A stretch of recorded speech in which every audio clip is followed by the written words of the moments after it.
kuasa itu. Engkaulah yang layak untuk disembah. Terima kasih Tuhan Yesus. Pagi hari ini kami datang di hadapan-Mu. Kami mau memandang wajah-Mu dan mendengar suara-Mu. Nyatakan pribadi-Mu buat setiap kami Yesus. Yes Lord. Bapa,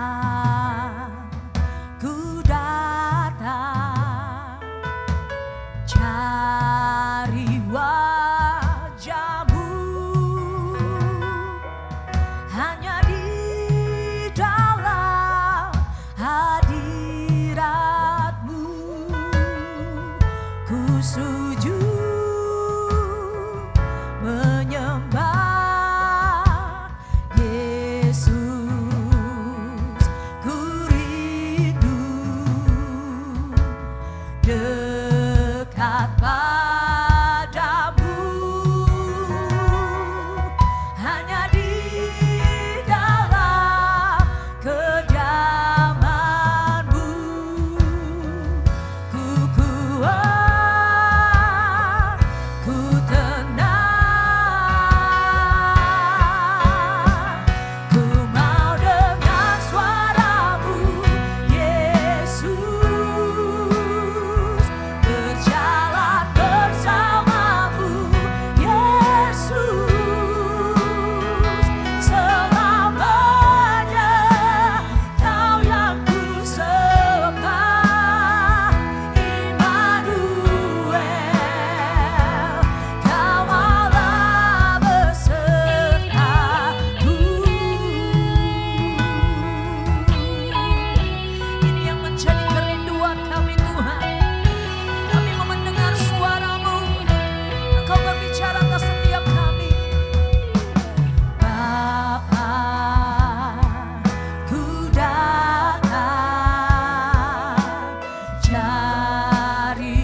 yang kita alami, pengharapan kita hanya Tuhan Yesus. Tidak ada yang lain yang bisa kita andalkan selain Dia. Oleh karena itu saya undang kita sama-sama bangkit berdiri. Kita berikan tepuk tangan, sorak-sorai bagi Tuhan yang maha kuasa, bagi Tuhan yang maha besar, bagi Tuhan yang luar biasa. Katakan haleluya. Katakan haleluya. Di dalam nama Yesus kami percaya Tuhan. Haleluya. Engkaulah kekuatan kami Tuhan Yesus. Haleluya. Yesus kau kekuatan di hidupku. Takkan gentar langkahku. Kau angkat tanganku di saat ku jatuh. Kaulah sumber kuatku. Lembah yang gelap kan ku lewati, sebab Engkau sertaku. Katakan dengan imanku, dengan imanku ku diselamatkan oleh kuasa Yesusku. Amin. Ku angkat tanganku, ku sorakan haleluya. Namamu berkuasa, surga bumi nyatakan. Ku angkat tanganku, nyatakan kau hebat. Amin. Allah yang perkasa, berkuasa selamanya.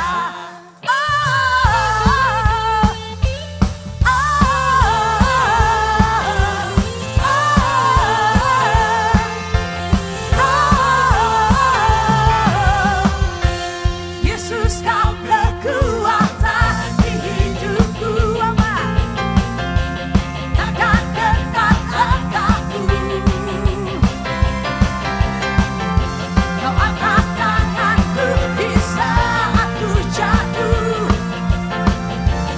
Kaulah sumber kuatku. Lembah yang gelap kan ku lewati, sebab Engkau sertaku.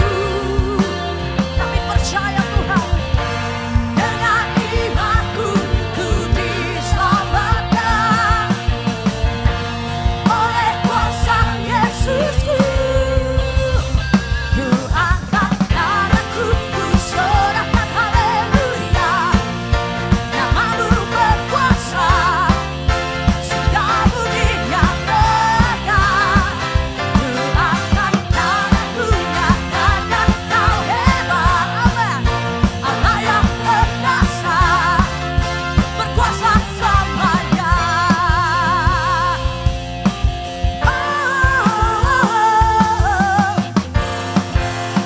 Serukan wow.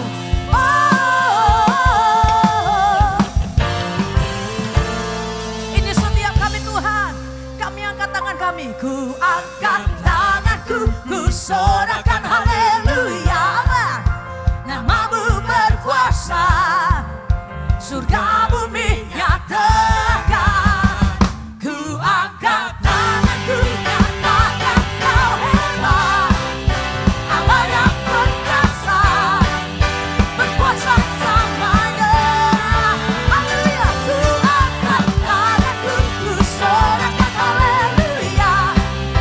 Namamu berkuasa, surga bumi nyatakan. Ku angkat tanganku, nyatakan kau hebat. Amin. Allah yang perkasa, berkuasa selamanya. Haleluya.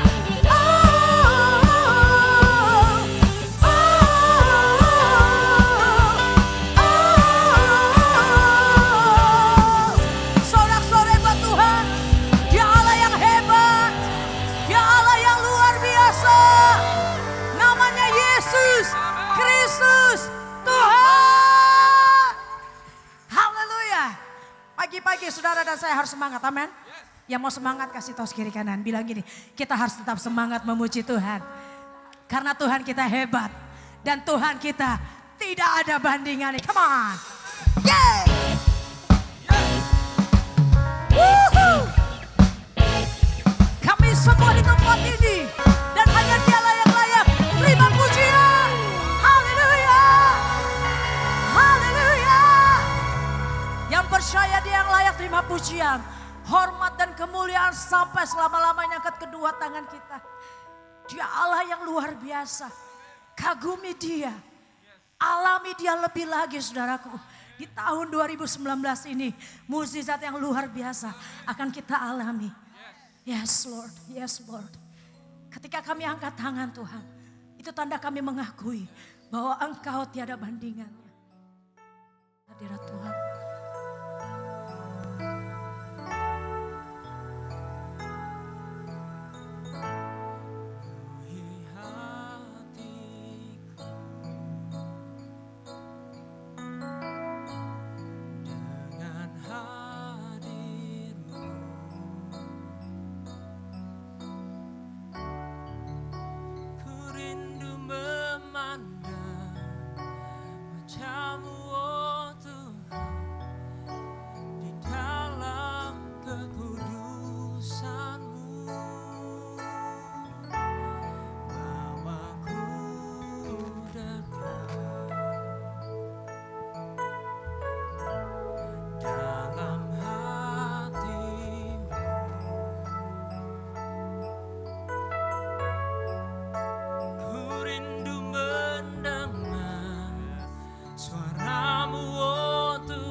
Dan indahnya kekudusan-Mu, penuhi dengan kasih-Mu, diam di hadirat-Mu, ku mengangkat tanganku dan ku bersyukur menyembah-Mu, penuhi dengan kasih-Mu, diam di hadirat-Mu. Ini yang menjadi kerinduan kami untuk tetap tinggal di dalam hadirat Tuhan. Penuhi hatiku dengan hadir-Mu,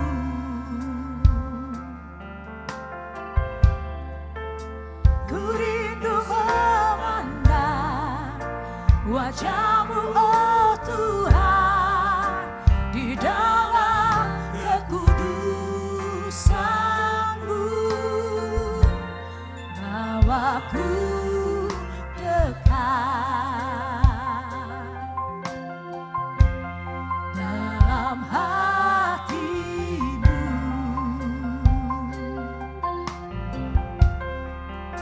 ku rindu mendengar suara-Mu, oh Tuhan, di tempat kudus-Mu sekarang.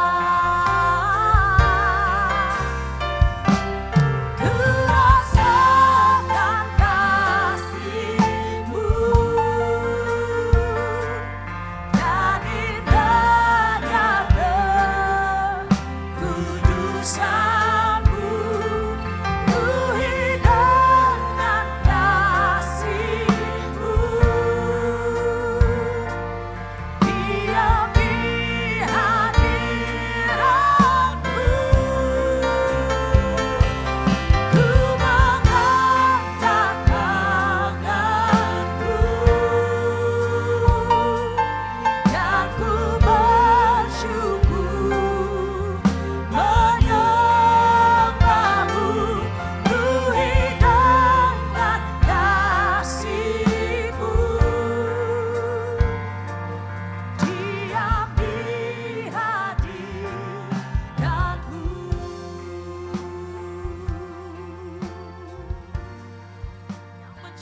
kerinduan kami untuk kami selalu dekat dengan Tuhan. Karena kami menyadari Tuhan, hidup kami perlu Engkau. Shalom Bapak Ibu, mari kita berdoa sebelum kita mendengarkan kebenaran firman Tuhan. Bapak di surga, terima kasih buat kesempatan kami bersyukur dalam keadaan apapun. Karena demikianlah perintah Tuhan, bahwa bersukacitalah, bersyukurlah dalam segala keadaanmu. Terima kasih Tuhan Yesus bahwa kami bisa masih menikmati ibadah walaupun dalam kondisi seperti saat ini. Kami juga masih menikmati pertolongan Tuhan dan berikan kesehatan. Kami masih bisa merasakan hadirat Tuhan. Memang tidak mudah bagi kami, tetapi kami tetap percaya bahwa kami tetap memiliki Tuhan yang tetap dan tempat di mana kami bisa bergantung. Dan terima kasih Tuhan, diberkatilah firman Tuhan hari ini. Kami membuka hati kami. Jadikan firman ini menjadi rema bagi kami pada hari ini. Di dalam nama Tuhan Yesus, haleluya, amin. Shalom Bapak Ibu. Bagaimana kita sudah lama tidak berjumpa ya. Dan masih bersyukur kita masih bisa bertemu walaupun dalam kondisi seperti ini ya. Sebenarnya ini adalah masa-masa di mana saya bisa hadir, bisa melayani di tempat saudara. Tetapi karena kondisi seperti ini tidak memungkinkan. Tetapi firman Tuhan tidak pernah bisa tertunda. Kebenarannya tidak bisa tertunda. Pesannya juga tidak bisa tertunda. Salam dari keluarga saya untuk jemaat di tempat ini. Tuhan Yesus memberkati. Mari kita buka firman Tuhan hari ini di dalam 2 Samuel pasal 23 ayat yang pertama. 2 Samuel pasal yang ke-23 ayat yang pertama. Ini adalah kitab yang ditulis ya oleh Samuel tentang hari-hari akhir dari Daud. Kisah Daud ini sendiri ditulis oleh orang-orang, oleh tiga orang ya. Kisahnya Daud ya, dari salah satunya adalah Samuel. 2 Samuel pasal 23 ayat 1. Inilah perkataan Daud yang terakhir.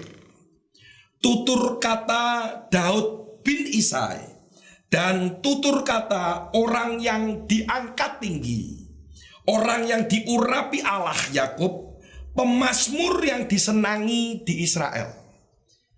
Ayat ini tampaknya cukup sederhana karena saya tidak membahas perkataan Daud selanjutnya. Walaupun sebenarnya itu bisa menjadi pembahasan yang panjang di lain kesempatan.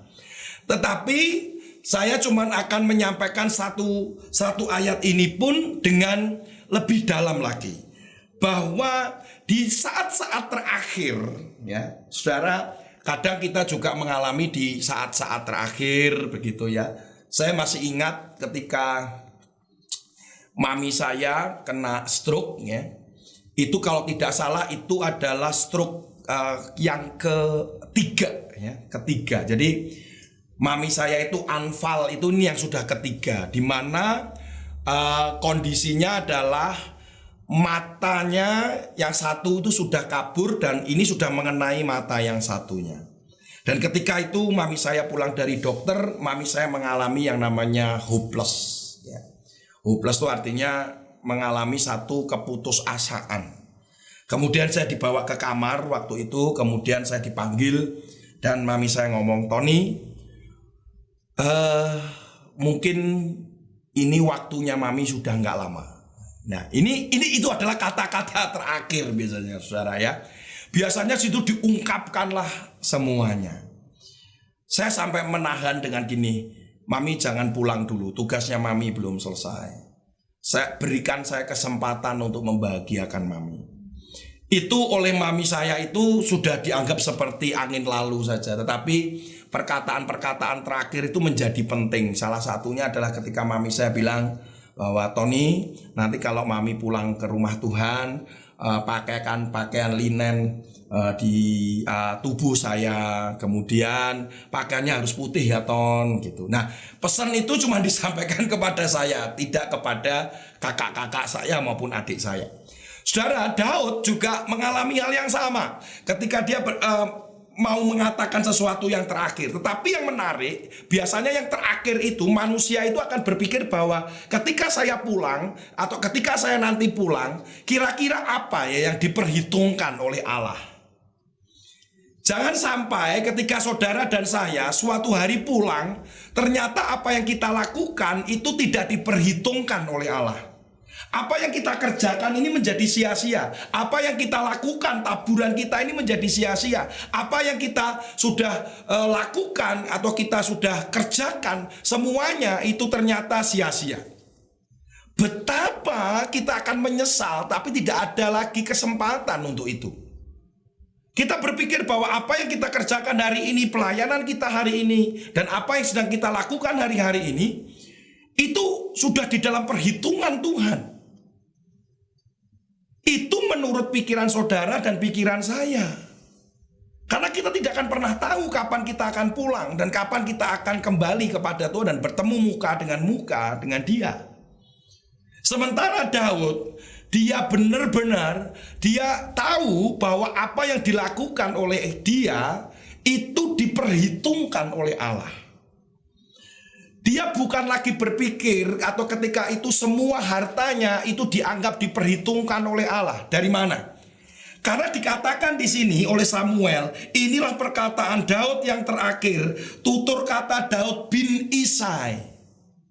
Kenapa Samuel dan Daud itu tidak mengunggulkan kepahlawanannya dia, heroiknya, apa yang pernah dilakukan dengan kemenangan yang berpuluh-puluh kemenangan, barang-barang jarahan yang didapatkan, kemegahan kerajaan yang dia peroleh, dia bangun.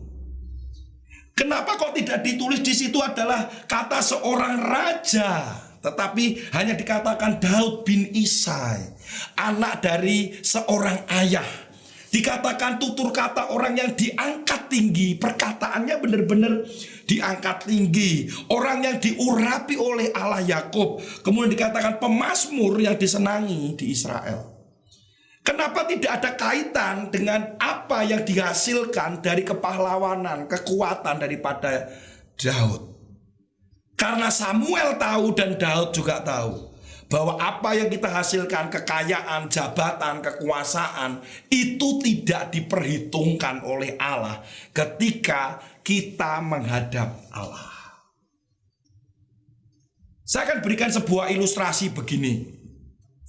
Dulu waktu saya SD, saudara, saya ini punya guru yang gemuk ya. Guru ini adalah guru bahasa Indonesia. Kenapa saya ini seneng mengarang, menulis? Karena tulisannya banyak. Nah, salah satu tips yang diberikan oleh guru saya ini adalah gini. Anak-anak, kalau nulis supaya panjang, itu kata-katanya itu kalau bisa itu ditarik sepanjang-panjangnya. Misal, kita mau ngomong begini. Pak Tony makan nasi goreng. Itu kan Pak Tony makan nasi goreng, cuma 4 kata. Nah, guru saya mengajarkan Pak Tony yang baik hati, yang sudah kelaparan, mau makan nasi goreng telur yang ada di pasar di mana banyak orang yang suka dengan nasi goreng itu. Nah, itu dari 4 kata ternyata menjadi satu kalimat yang panjang. Itu adalah tips daripada guru saya. Wah, itu saya pakai, saudara. Wah, jadi saya kalau ada jawaban apa-apa saya tambahin gitu. Nah, itu yang menjadi cara saya. Nah, suatu hari ketika saya kuliah sama. Kalau sudah kuliah itu, saudara, itu hal-hal yang sifatnya IC itu menjadi jawaban-jawaban yang hampir semua mata kuliah. Jelaskan tentang ini, mengapa begini, kok bisa begitu, nah, gitu kan. Apalagi kuliah psikologi harus banyak ngomong kan gitu, analisa tajam. Nah, saudara, ketika itu terjadi, saya juga menggunakan ilmu tips itu. Wah, sepanjang-panjangnya. Karena saya pikir semakin panjang saya nulis, gurunya semakin bingung, gak ngerti yang dibaca, saya dapat nilai bagus gitu. Saya akan semakin penasaran kalau tiba-tiba teman saya itu berdiri, terus kemudian datang ke dosennya berkata gini, Bu, bisa minta kertas lagi. Waduh, saya makin ini, waduh ini teman saya ini luar biasa sekali ya. Kenapa dia untuk soal ini saja dia sampai 2 lembar. Nah itu saya nggak terima gitu. Saya juga berdiri juga, Bu, minta kertas lagi gitu. Kenapa? Saya pikir dengan tulisan yang panjang, dengan semakin bermuluk-muluk, dengan usaha keras, mikirnya kemana-mana, memberikan contoh, usahanya, tenaga, energinya, saya keluarkan semua. Kemudian waktunya semua sudah keluar, saya belum keluar, karena saya pikir ini yang paling bagus. Tetapi ketika hasilnya dibagikan, tidak memuaskan. Saya kecewa. Kenapa? Karena apa yang saya kerjakan tidak diperhitungkan, bayangkan. Apa yang sudah saya lakukan dengan usaha keras, pemikiran, dengan tulisan yang panjang, dengan sacrifice, dengan pengorbanan itu, ternyata tidak ada yang dihitung. Ternyata gurunya benar-benar baca, dosennya benar-benar baca. Ya, itu kalau dalam hal ujian, saudara. Tapi kalau kita sekarang di hadapan Tuhan, kemudian kita ada di hadapannya, kemudian Tuhan tanya, dan ketika saat itu apa yang kita lakukan dan apa yang kita kerjakan itu tidak dalam hitungannya dia, ini bisa fatal. Ya kalau ini berbicara upah, tapi kalau ini sudah berbicara keselamatan sangat fatal. Ingat ketika di dalam Matius dikatakan, Tuhan aku sudah bernubuat, aku sudah begini, aku sudah melayani engkau, aku sudah menyembuhkan orang sakit, bahkan dikatakan membangkitkan orang sakit. Tetapi ketika Tuhan berkata, aku tidak mengenal engkau, enyalah engkau pembuat kejahatan. Waduh.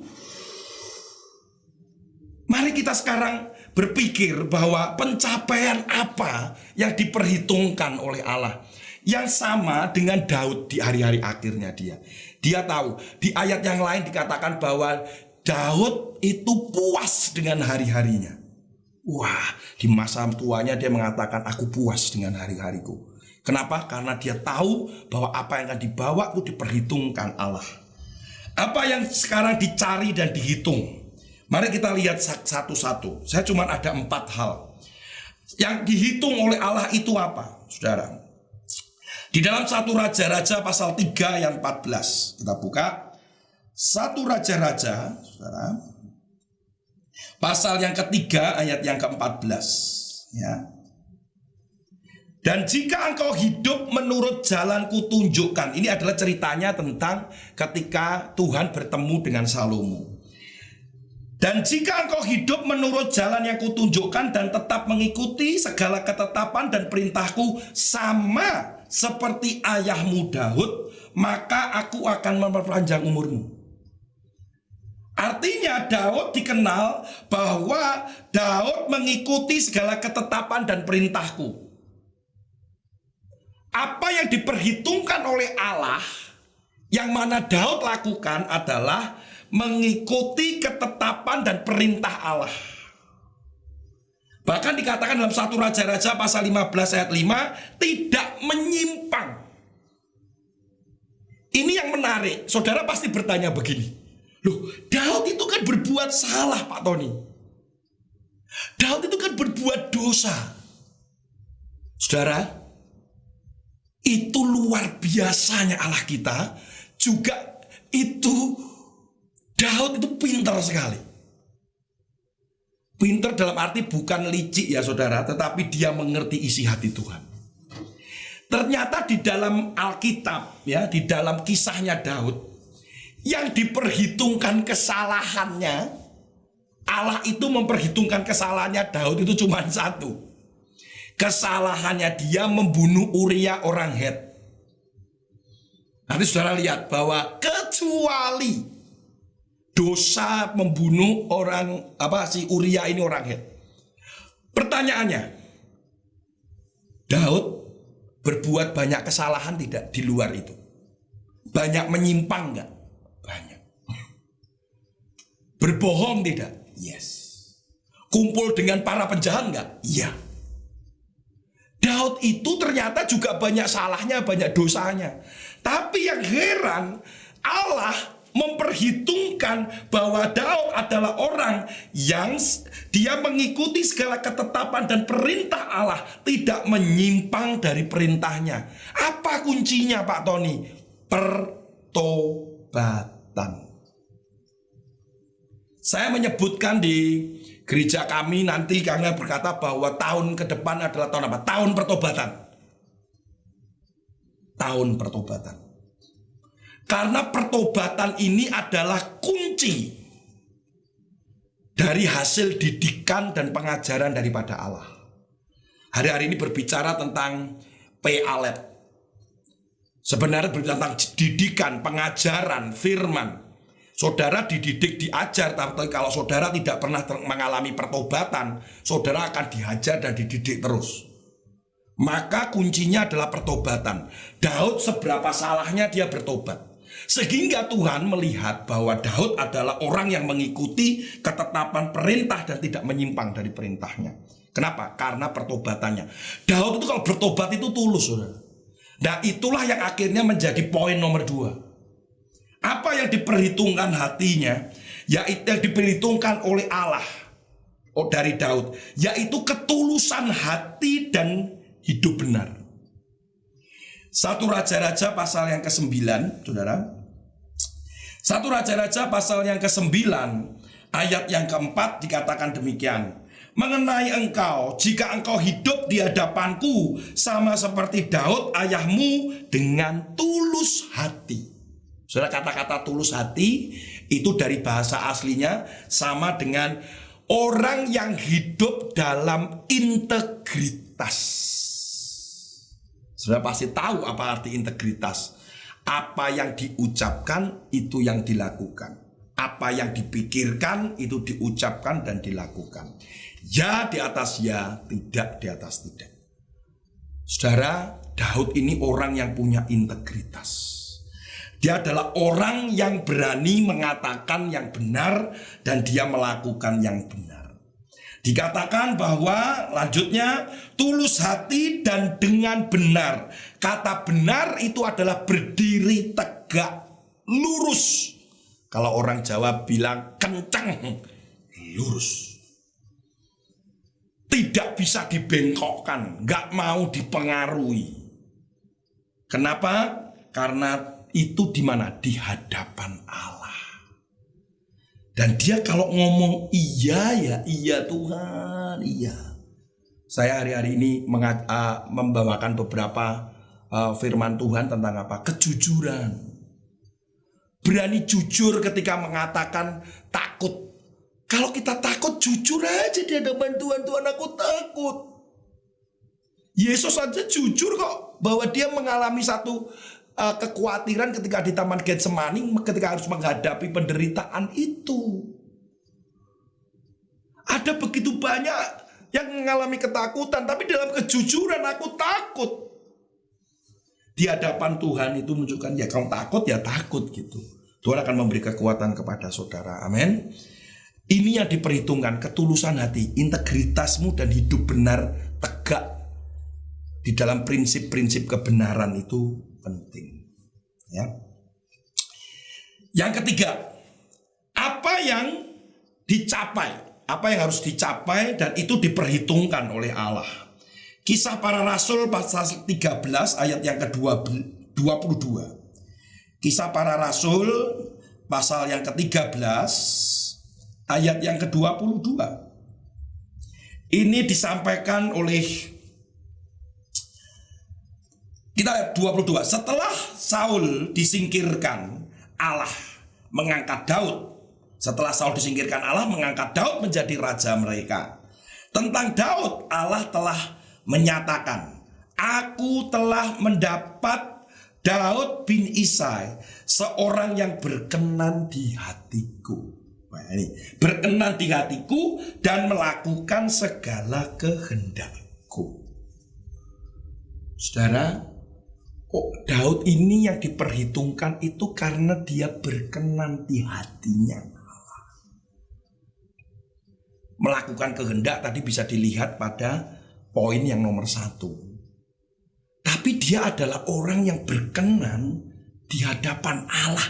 Dikatakan begini, dia berkenan di hatiku. Hatinya Allah loh. Orang yang bisa mengerti isi hatinya Tuhan.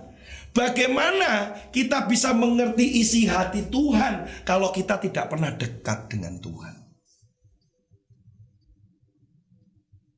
Kadang mungkin anak-anak saya nggak tahu, istri saya juga nggak tahu. Kadang saya kalau malam itu ya mau tidur gitu, saya menyembah Tuhan. Saya menyembah Tuhan, nyanyi gitu aja. Kadang saya bahasa roh sendiri, kadang saya, Tuhan terima kasih. Saya cuma pengen deket aja sama Tuhan. Saya cuma pengen mengerti isi hati Tuhan aja. Karena itu yang diperhitungkan oleh Allah. Ketika kita ada di dekat di hatinya Tuhan, itu kita bisa mengerti apa yang menjadi keinginannya Tuhan dong. Di tengah kondisi seperti ini, saudara, waktu saudara juga mungkin lebih bisa tidak di dalam kesibukan. Saya cuma melihat hal yang sangat positif adalah bahwa kita, saudara dan saya ini, semua yang awalnya dulu cepat sekali menjadi sepertinya lambat. Yang dulu kita, ini jujur saya pribadi ya, agenda ini, agenda itu, jadwal ini, jadwal itu, rapat ini, rapat itu, nyiapin ini, nyiapin itu. Semua sepertinya sampai akhirnya seringkali istri saya dan saya berkata, loh sudah minggu lagi. Loh sudah minggu lagi. Tanpa terasa. Karena begitu padatnya. Tetapi begitu masuk masa pandemik saudara, mulai Maret itu, semua tiba-tiba slow down. Menjadi seperti lambat. Di rumah ngapain, terus kemudian tiba-tiba semua pelayanan di cancel. Coba ada apa ini? Saudara, itulah kesempatan untuk kita itu sebenarnya diberi kesempatan Tuhan untuk apa? Untuk makin dekat dengan Dia. Untuk mengerti isi hati Tuhan. Untuk kita belajar banyak merenungkan firman Tuhan. Sudah Pak, saya itu gak bosen Pak. Loh, saudara, orang yang merenungkan firman Tuhan, orang dekat dengan Tuhan itu jangan sampai ada kata-kata Pak sudah sampai bosen. Nggak bisa. Sehingga Daud sendiri sampai mengatakan hal ini. Mazmur 27 ayat yang keempat. Kita lihat Mazmur 27 saudara. Ya, ayat yang keempat. Satu hal telah kuminta kepada Tuhan, itulah yang kuingini. Apa saudara?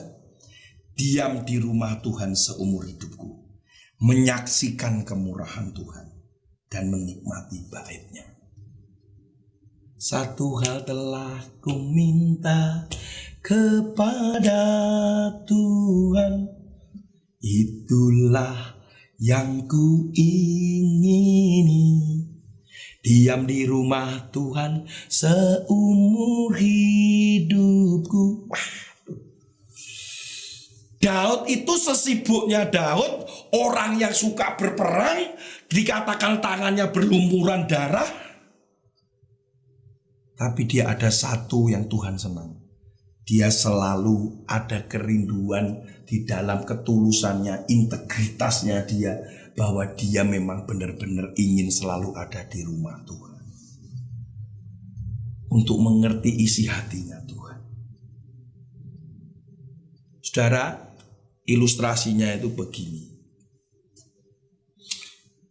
Dulu waktu kakak-kakak saya kuliah, saya dulu masih sekolah lah. Belum pergi ke luar kota. Kakak saya kuliah itu sebetulnya mereka juga memperhatikan mami saya.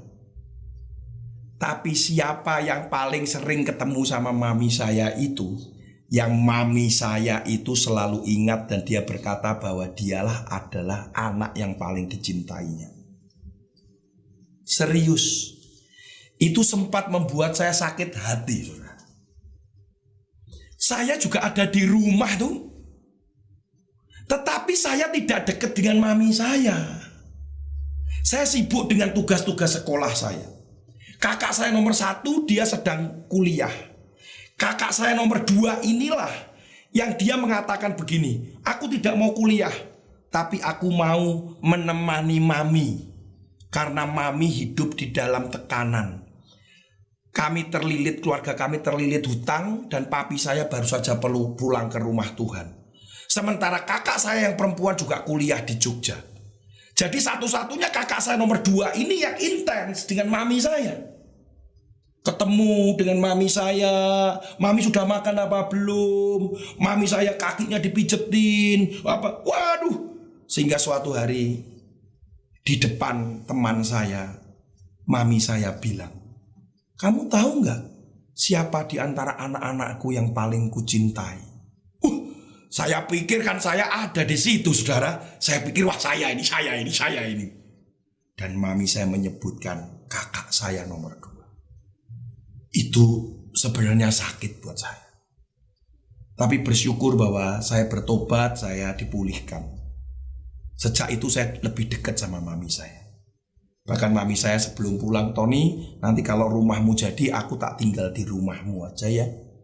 Itu satu-satunya mami saya ngomong sama saya. Saya bilang, mami jangan sama Tony juga, nanti Kohde, Kongah juga gak enak. Enggak, aku mau sama kamu saja. Saudara, kalau kita dekat dengan Tuhan, maka Tuhan melihat engkau. Kita bisa tahu isi hati Tuhan. Itu yang diperhitungkan. Lihat, mami saya menghitung. Walaupun kita telepon, walaupun kita ngobrol dengan mami, ternyata tetap loh. Yang dihitung itu adalah yang sering ketemu dengan mami saya, yang ada di dekatnya itu. Dan engkau harus makin dekat dengan Tuhan. Itu yang diperhitungkan oleh Allah. Yang terakhir, apa yang diperhitungkan oleh Allah? Bahwa pekerjaan-pekerjaan yang terkait dengan kekekalan yang harus saudara dan saya lakukan. Pekerjaan yang terkait dengan rumah Tuhan, dengan pekerjaan Tuhan. Daud lakukan itu menjelang di akhir hidupnya dia. Secara cepat ya saudara, bahwa dia melakukan itu. Dia menyediakan segala sesuatu di dalam mempersiapkan pembangunan bait Allah yang akan dilakukan oleh Salomo penerusnya. Dia menyediakan hal yang paling kecil-kecil.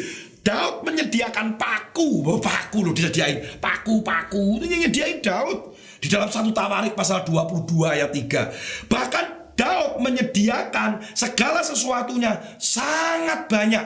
Ada begitu banyak dikatakan bahwa tidak terhitung. Dalam mempersiapkan itu all out hidupnya. Bahwa dia tahu bahwa ini adalah rumah Tuhan. Ini pekerjaan Tuhan.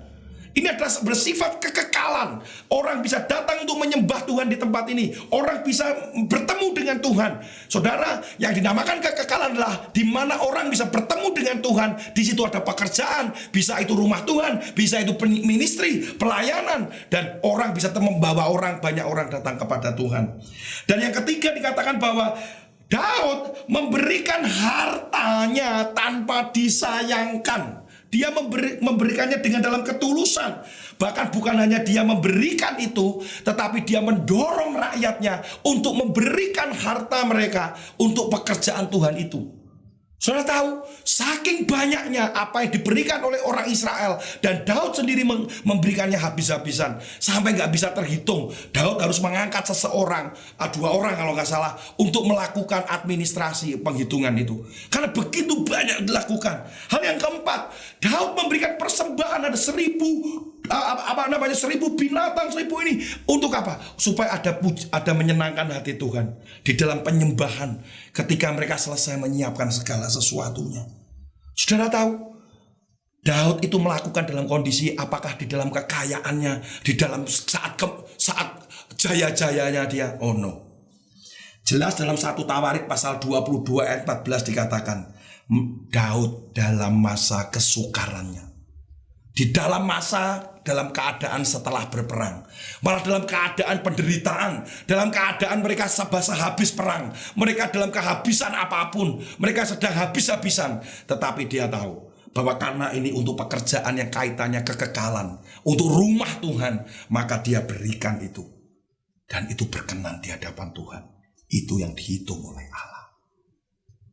Kita bisa menabung, bisa berinvestasi apapun. Tapi satu hal, malah masa seperti inilah kita mau memberikan untuk pelayanan, untuk pekerjaan Tuhan. Banyak hamba-hamba Tuhan kekurangan. Banyak pekerjaan-pekerjaan Tuhan sekarang masih terbengkalai. Kenapa? Ada begitu banyak mereka memerlukan pertolongan Tuhan. Tuhan Yesus memberkati. Semoga apa yang engkau capai diperhitungkan oleh Allah. Yaitu supaya engkau sesuatu ketetapan perintah yang tidak menyimpang. Sesuatu yang itu adalah integritas, ketulusan, dan engkau ketika berdiri tegak di atas kebenaran firman Tuhan. Ketika dalam perkenanan itu engkau dekat dengan Tuhan dan engkau selalu intim dengan Tuhan. Dan berikutnya pekerjaan-pekerjaan Tuhan, pekerjaan rumah Tuhan, itu ketika engkau ingin melakukan, awali dengan roh, akhiri dengan roh. Jangan sampai engkau awali dengan roh dan engkau akhiri dengan daging. Mari kita berdoa.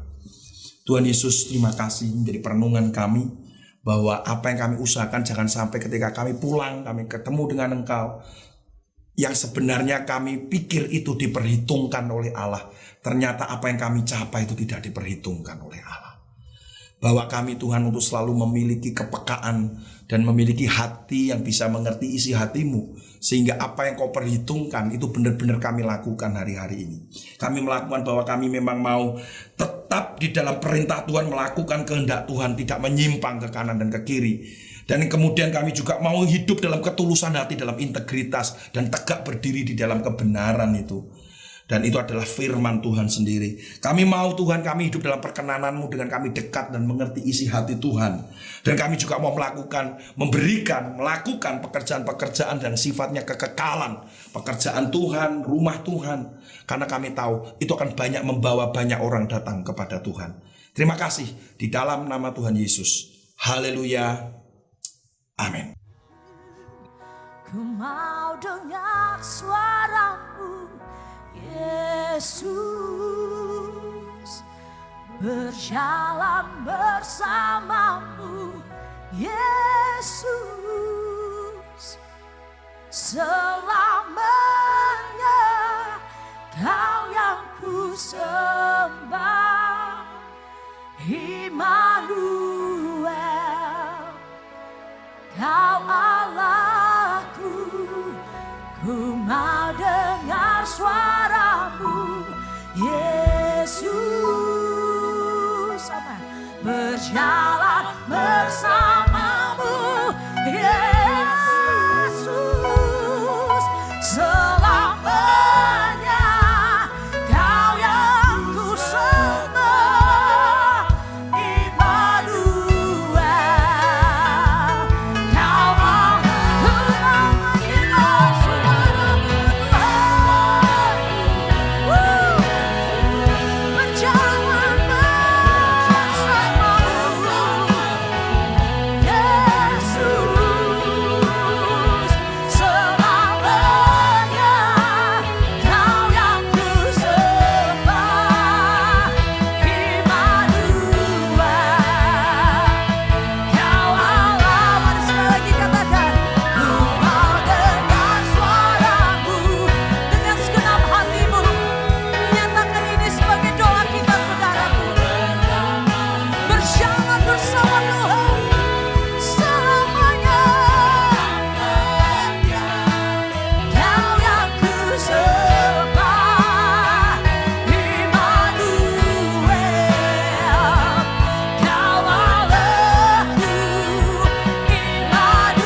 Jemaat yang dikasihi oleh Tuhan, sebentar kita akan mengakhiri kebaktian online hari ini. Dan sebelum Bapak, Ibu, Saudara sekalian beraktivitas atau keluar rumah, biarlah hari ini Bapak, Ibu boleh menerima berkat yang datangnya dari Bapak Surgawi. Diberkatilah seluruh keluargamu, diberkatilah seluruh pelayananmu, dan diberkati di dalam segala aspek kehidupanmu. Diberkatilah masa depan dan studi daripada anak cucumu. dan diberkatilah seluruh pekerjaan dan usahamu. Apapun yang kau kerjakan, biarlah Tuhan selalu membuat berhasil. Dan terimalah cinta kasih Kristus yang sempurna, yang tidak bersudahan, dan percikan darah Yesus yang berkuasa untuk melindungi, menjauhkan dari segala penularan virus corona. Dimanapun kau berada, kemanapun kau berada, dibungkus tutup dengan darah Yesus. Dan terimalah penghiburan, kekuatan, damai sejahtera, dan sukacita Roh Kudus menyertai saudara sekalian mulai hari ini sampai selama-lamanya. Mari kita semua katakan amin.